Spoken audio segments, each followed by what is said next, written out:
Yeah, one of the bad habits I got myself into a few years ago was this idea of perfectionism, some what-if-I-isms. And in doing that, sometimes it can lead you down a path where you start to believe that everything you ever create is utter crap.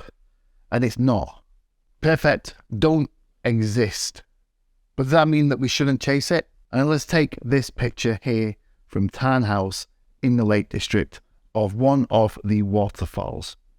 At the time that I took this was probably my fondest and best days out doing landscape photography. I think it was the second time I've been to Tarn House, and I just explored. I didn't really know much outside of the path that went around Tarn House, and I went exploring in the woods. I knew there was a waterfall somewhere, and I just went following the trickle of water. And actually, in hindsight, looking back, I mean, it was a really clear route to go, and I didn't follow that route. I went off-piste, following my nose, and just had a brilliant day. Discovered loads of little locations that otherwise I wouldn't have. But ultimately, ended up on the wrong side of the stream that I think most others would ever get, as this is a very hidden away side of the stream, very difficult to get to. And everything about this shot had to be a certain way because I was restricted. Because it was winter, I was restricted with the light. The light was going down. It's about 3:30, 4 o'clock in the afternoon. It was, I think, sometime in mid-January, and the sun at that time of year moves beyond the horizon very fast.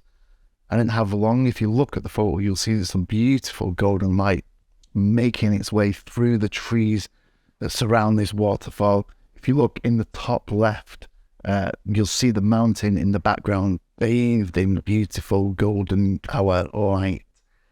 And it was just a really, really beautiful afternoon, but one with which I had to move fairly quickly. Otherwise, I was never going to get this shot. And for this shot, I ended up stood in the middle of the stream on a little rock that was there. That's the only real angle I could get. I only had the 24-70 with me. That was as wide as I could go, and limited from where I could shoot it, limited with the lens. I had to make do because I was also limited by the amount of time I had to stand down and ponder it all. And I look back and I absolutely love that. But the fact is, I can look at this photo, I'll find flaws in it. For one, the bottom right corner. Now, this was a conscious decision to put this in. I wanted that little bit of colour that I could see all around me. You see the moss-covered rock in the middle. But I wanted to kind of emulate that a little in the bottom right corner because I had that golden light in the top left corner. So I just wanted to give that balance of colour. But it's not got great detail in there. It's not got great sharpness.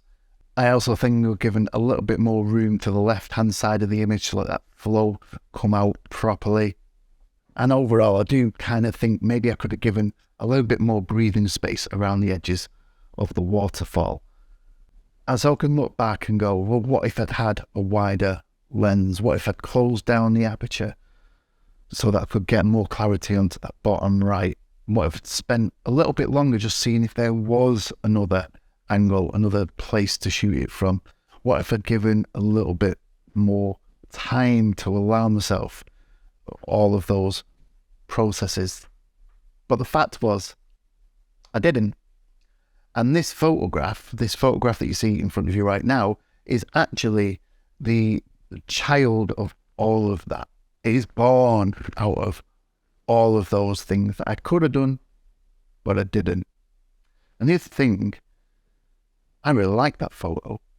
And if I would have closed down the aperture any more to increase the depth of field, perhaps get a little bit more clarity on that bottom right, then in order to balance that out, I'd either have had to increase the ISO and lose a little bit of detail in there, or I would have had to increase the exposure and lost a little bit of texture in the water. If I'd have been on a wider lens, then I would have changed the angle of view. That rock in the center that is so prominent perhaps wouldn't have been as big. The trees in the background, the top left, that mountain that is bathed in the golden light, wouldn't have appeared as close. Everything would have felt just a little bit smaller.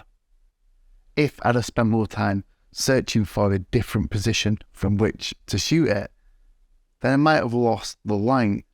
I certainly wouldn't have captured this moment with the light dappling the waterfall as it was now. It honestly was not long after I took this shot that the light faded completely and put the waterfall into complete shadow.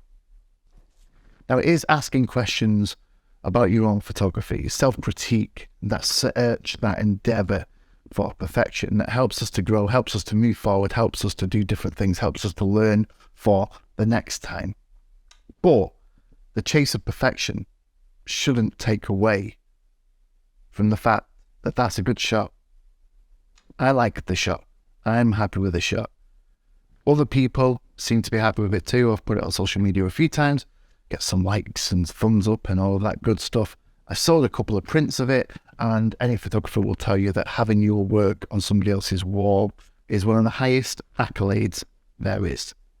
So it isn't a bad photograph. But if I only concentrated on the flaws within the photograph, then that's what I could lead myself to believe. What if idisms are a great way to learn, but what if idisms shouldn't lead to yearn.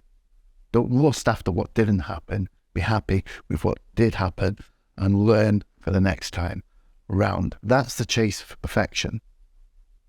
But it's a chase that we're never gonna win. We're never gonna complete. Photography doesn't have a goal. It doesn't have an end point. We reach various markers through our career, through our journey as photographers, where we think, yes, we've done it. But rarely have we. There's always something that we can find later on to look back and go, that wasn't it at all. This is it. 3 years ago, I think I thought I was a pretty good photographer. Now, I know that I definitely was not a pretty good photographer. But I am now. Well, I am now. But in 3 years' time, I'll look back and go, yeah, you weren't. And that is how this journey with photography goes. Look back, self-critique is a really good growth experiment, but don't overdo it.